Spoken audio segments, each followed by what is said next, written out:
What is going on, guys? Welcome back to the channel. It is your boy, the Goose, and the Goose is loose, baby. And I am here today, finally, with my WandaVision Episode 9 series finale review. If you've been waiting a little longer now, the reason it's taken a little longer to come up is because I moved. On Thursday, I moved, so I didn't see WandaVision until Friday morning. And then I didn't have my setup ready. I still don't, so I'm using my roommate setup. I moved from Jersey to Rhode Island because New Jersey is aggressive and shitty. So here I am. So getting right into it, I'm going to go beat by beat through the episode, give you my thoughts on the episode at the end, and then I'm going to have a series recap episode in its entirety. I am going to give some of my opinions on what this means for the bigger series at the end of the video, so stick around. But there will be a full series wrap coming. So the episode starts right where we left off in the street, and Agatha, basically Wanda says there's no runes out here. And Agatha says I'm counting on it, because it becomes pretty clear pretty quickly that Agatha's plan is to drain Wanda of her power. She says, I drain power from the undeserving. And if you wonder why I'm looking this way, that's where I have my notes. Then, after Wanda throws a car at her, which is a Civil War nod because she threw cars at Tony Stark, White Vision, Spectral Vision arrives. That's what he's called. I'm sorry I've been calling him White Vision. Spectral Vision arrives. My hair is a fucking wreck. And when Wanda goes up to him, just like I said it would happen, she walks up to him, says, Viz. I called that moment to a T. And he starts like squeezing her face, and then our Vision shows up. Wanda's like, I'm sorry, and he's like, it's fine. And then Wanda says, I can fix it. So she still believes she can control her power enough to make this all okay again. Then we cut away to what might be the most annoying story in the final episode, or for me at least. If y'all know me, the ship I was going down with was that Evan Peters was Fox Quicksilver, or some version of the Fox Quicksilver. This episode didn't confirm that, and the theme of this episode going forward is pretty much going to be things we don't get answers on. This show kind of punted on a lot of the bigger MCU tie-ins. I'll give you this right now since I'm talking about it. Everything relating to Wanda's grief and emotion was perfect. Everything relating Wanda and Vision was perfect. The writing, the acting, their emotional moments in episode 8 when what is grief if not love persevering, then everything in that house at the end of this episode was moving. But there are some bigger MCU things I'm going to call out. So just keep in mind, I'm not calling out the writers, the actors, anything like that, just some puzzle pieces. But then I wrote down, so Quicksilver still works for Agatha. I kind of thought when he caught Monica, he would also be snooping. That was my assumption. Like, Snooper is going to snoop. They're both snooping. I don't know. Let me see. That's not the scene where they reveal it, right? No. Okay. So then we go back to Jimmy, another character I feel like was kind of marginalized in this finale. Everybody except Wanda and Vision and Agatha kind of got the shaft in this finale. He calls somebody named Cliff, and one of my favorite moments of the episode, when he gets out of the handcuffs, he goes, flourish, shouting back to Vision as the magician Illusion, when he was like the drunk Vision on gum. Then we're back in the center of Westview, and Agatha says it. The Dark Hold, the Book of the Damned. It's not the Necronomicon, it's not anything else, it is the Dark Hold. Which, if nothing else, finally can shut the Agents of S.H.I.E.L.D. fans up. It's not canon. Like, I like Agents of S.H.I.E.L.D. and respect, but it was like a weird relationship that I never understood in the same way of the Marvel stuff on Netflix, that is. Um, And when Dottie approaches Wanda, this whole line felt like them going, "We know you all thought Dottie was somebody bigger, but she's not. She is a Westview resident." And that's fine. But this whole sequence is heartbreaking. Um, Watching her come up and say, "I can have my daughter play if that story fits," like, oh my God, this is the first sign that Wanda was torturing, against her knowledge, of course, but it's a wake-up call for Wanda as well. Um, so now is the Quicksilver review. Peter, I've been calling Pietro Peter because I was so confident he was from Fox. He called Agatha the Mrs. And then it's revealed. Evan Peters is playing Ralph, and his name is fucking Ralph Boner. They called him Boner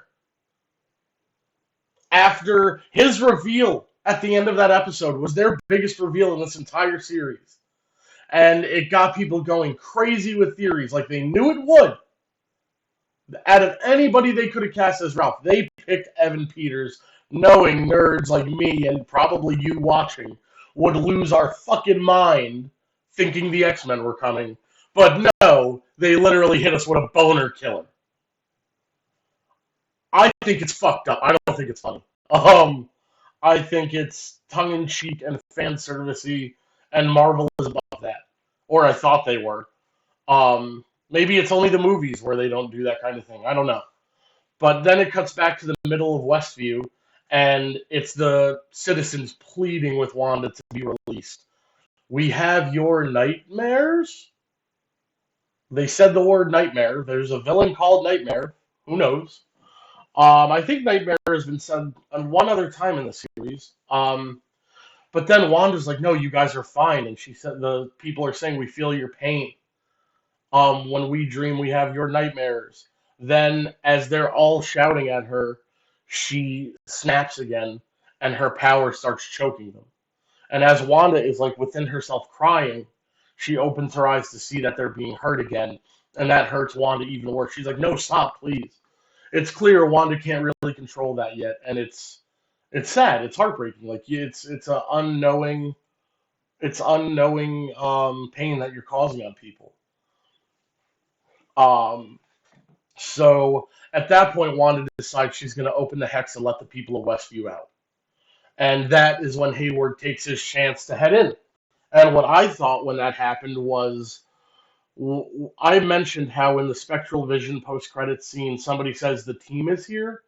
I thought that might be like a strike team, or maybe, I don't know, Hawkeye or somebody super powered, or the Fantastic Four as a team. But no, it was just Hayward and Sword. And like I said, Hayward is a nobody. He wasn't Ultron. He was just a privileged, dick-headed white guy. Like, it's not hard to believe there's shitty people in the government. So, um, then let's see. At that point is when we find out the Hex is what gives our Vision and the kids life. Wanda tied their existence to the Hex, so one cannot exist without the other. When Agatha said that, is when I assumed Wanda would explode the Hex to control the whole world. It's like, okay, well, if they can't survive without it, then everybody lives in that reality. Like, everybody lives in my reality, so my kids can live. But I think we see at the end of the episode, Wanda right now isn't going to make that call. Wanda is trying to get a control of her powers, but I think we might be on the road to something like that. Um, oh my god, then I think my favorite scene in this whole thing, the Visions fighting in the library. This was so fucking cool. Like, Vision was like, nobody should be able to beat me in a fight. How would somebody beat me? Logic. So he uses logic against himself, and they start to talk about the ship of Theseus, and it was beautiful.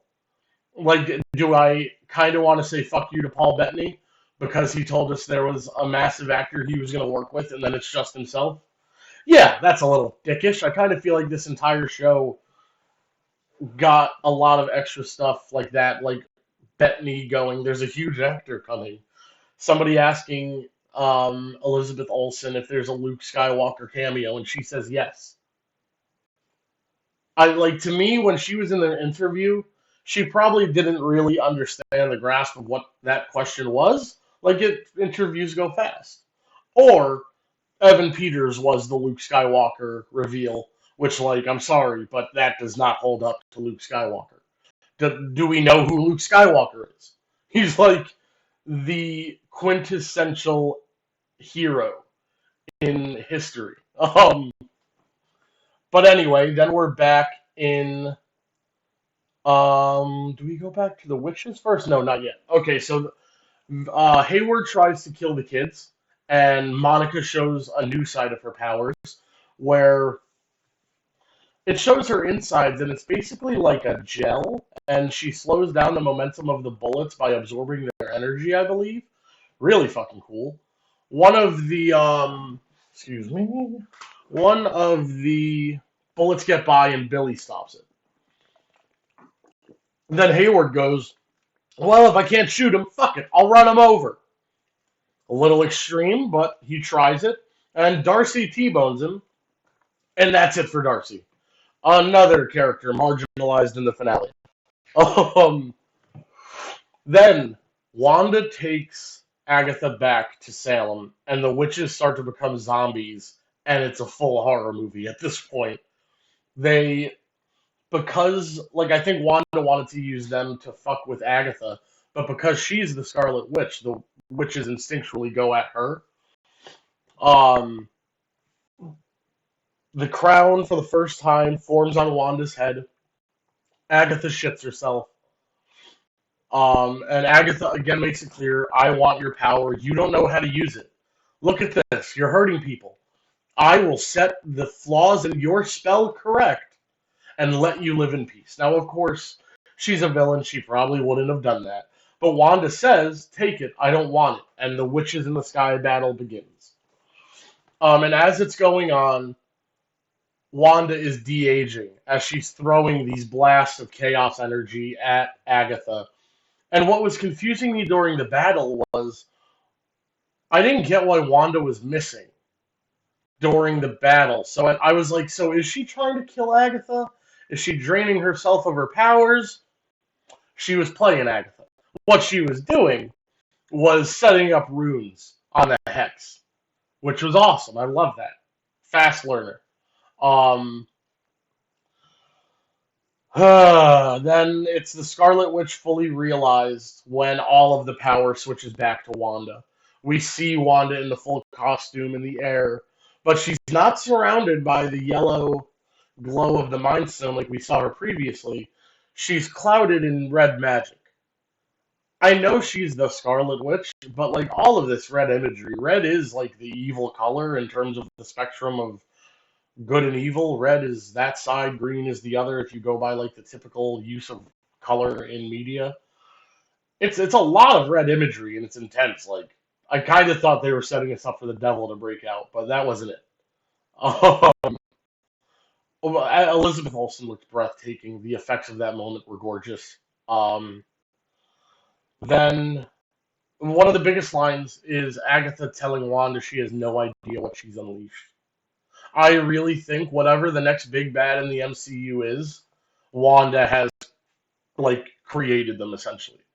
Not intentionally, but I think opening the Darkhold will essentially lead to that.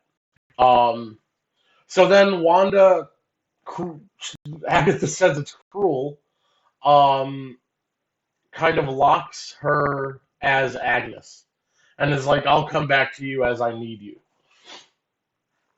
That seemed a little cruel to me. I kind of feel just throw her in a jail cell.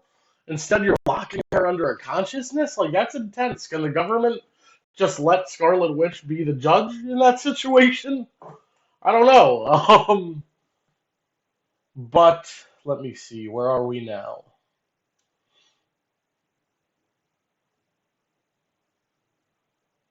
Alright, so this is towards the end now, and they start to go home as a family. I wrote in my notes here, what the hell is happening? I love that Vision said, good night, chaps. Chaps, calling his son chaps. That cracked me up. And then another line that hit me, that somebody told me this is just a line moms say, which fine, I didn't know that.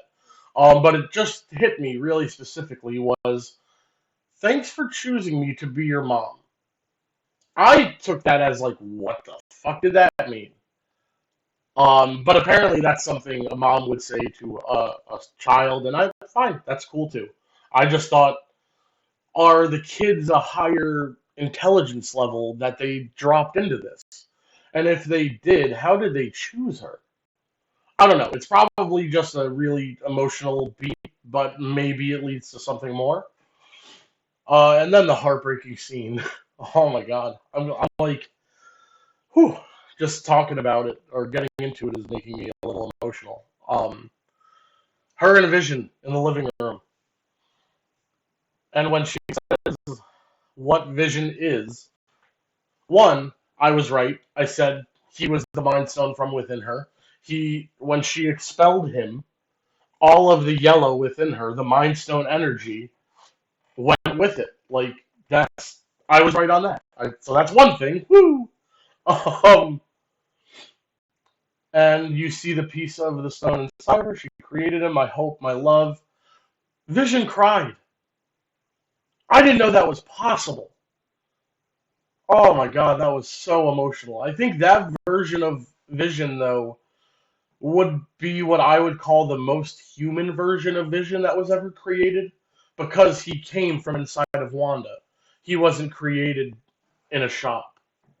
And I think that's why he cried. Wanda said, "You have blood inside of you." So he was the most human Vision we've ever seen. Um, and they end it with, who knows what'll be next. We've said goodbye before, so it stands to reason we'll say hello again. Um, and then the hex ends, and you kind of realize, well, you realize Wanda let her family die. And that's heartbreaking. And Monica says to her, they'll never know what you sacrificed for them. And that's the truth. Um, Wanda's on like the biggest walk of shame in history, walking through Westview. All right, so post-credit scene number one, scrolls. Awesome. We all knew it was coming. With I kind of thought the woman who was with Hayward the whole time, the shorter woman, was a scroll. But yeah. So a lot of people were wondering if Monica would become an Avenger. I don't think so. I think she's going to be bigger than an Avenger. She's going to be a galactic protector. She's going to go up to space. He got to be Fury, right? Last time we saw him, he was on what I assume was the Shield, or no, the Sword spacecraft. So I'm assuming she's taking him up to see Fury. Post-credit scene number two, Wanda. This scene sets up everything for the future. She's alone in a cabin, and what was my biggest theory at one point was that there were two Wandas. And I know this isn't two Wandas, she was astral projecting, but for a moment I was like, two Wandas, I was right. But she's reading the Darkhold, which is terrifying. Um, she's reading the Darkhold, and she hears Billy and Tommy scream to her. So I have to imagine what's going to happen is wherever Billy and Tommy went, because clearly they're still alive. Wanda didn't. You can't create and destroy matter, so I guess they like went back into the multiverse, maybe. Like maybe now they're stuck in this Nexus multiverse thing because they were born in a reality that no longer exists. So where would they go from there? But that to me, either that sets up Wanda to potentially be a villain, because she's messing with dark magic.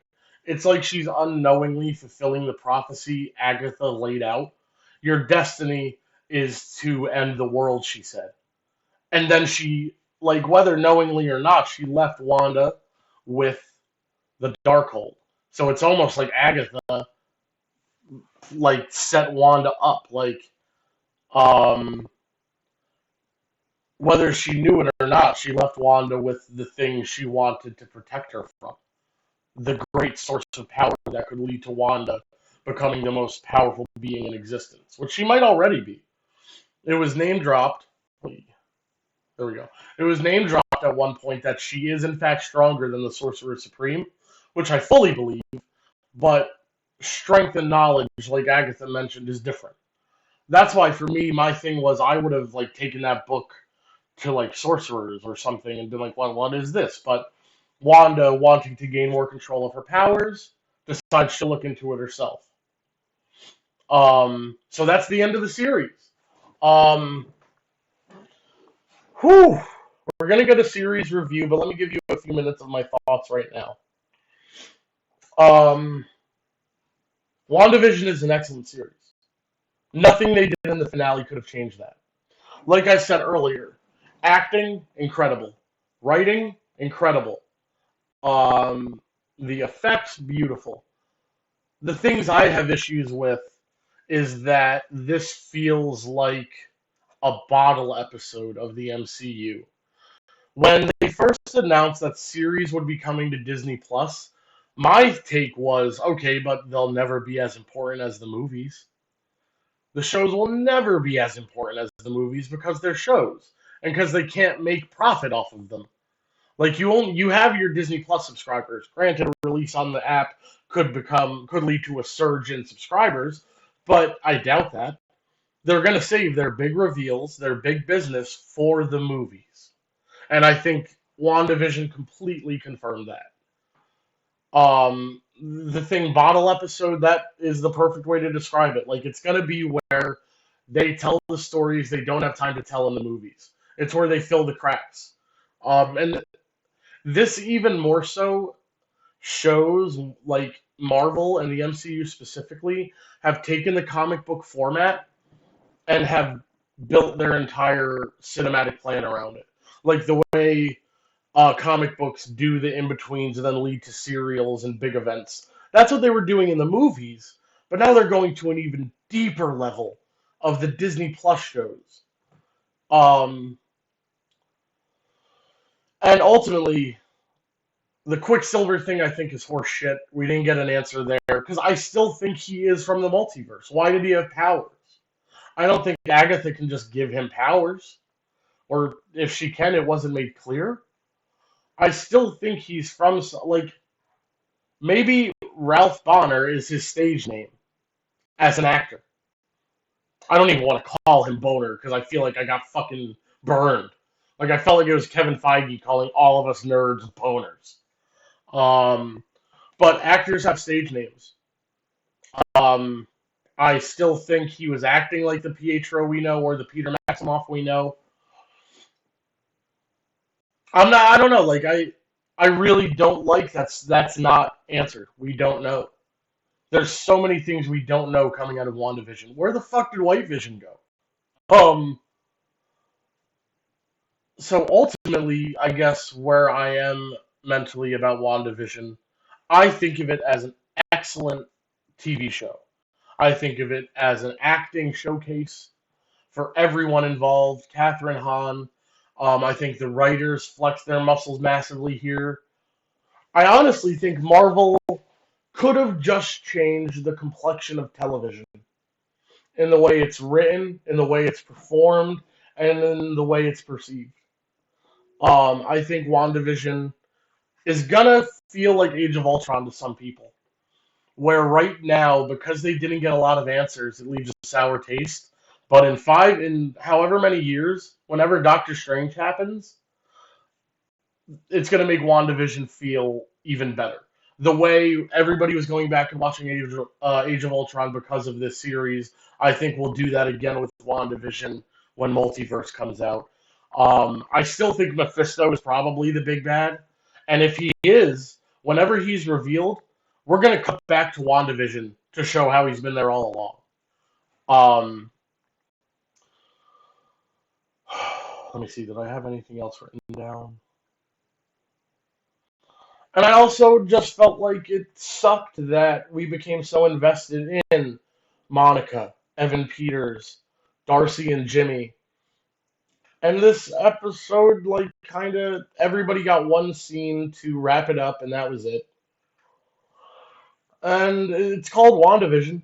Bottom line, it is, and they nailed the end of Wanda, and they nailed the end of Vision. but everything else kind of feels transitional. I don't like watching something and feeling like I can tell there's no big ending here. We're leading into something bigger. It's like a wrestling match ending on a shitty roll up or a screwy finish. You didn't get the big. They're saving that for WrestleMania, and they're saving that for Doctor Strange too. And what going forward, I mean, Doctor Strange 2, I said in my theory video, could just be House of M. I think that's where we're going. I think Doctor Strange 2 is going to be combined with some version of House of M and like a multiverse chase movie.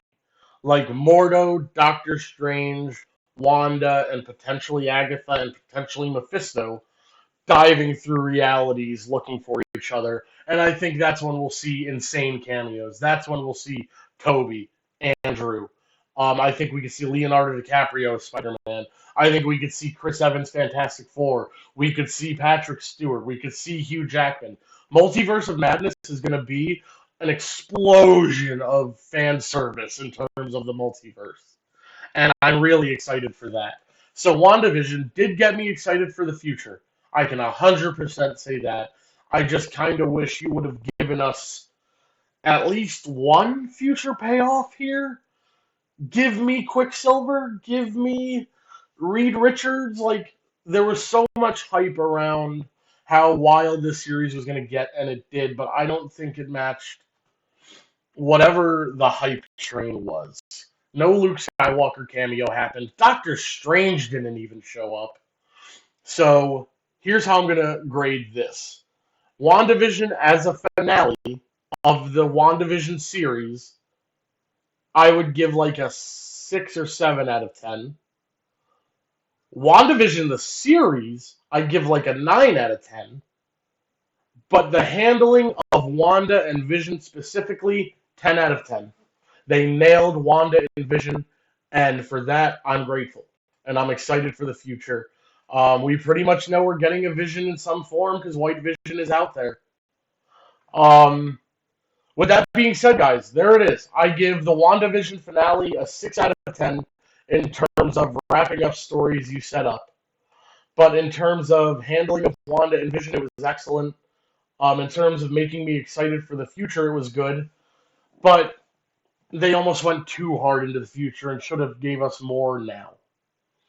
With all of that being said, guys, thank you. I'm hoping my next video, which will be my WandaVision full series recap, episode by episode, I might do like my rankings of the episodes. I'll give you my full thoughts and probably just like where the MCU is now. With that being said, guys, thank you so much for hanging out today. The Goose is out.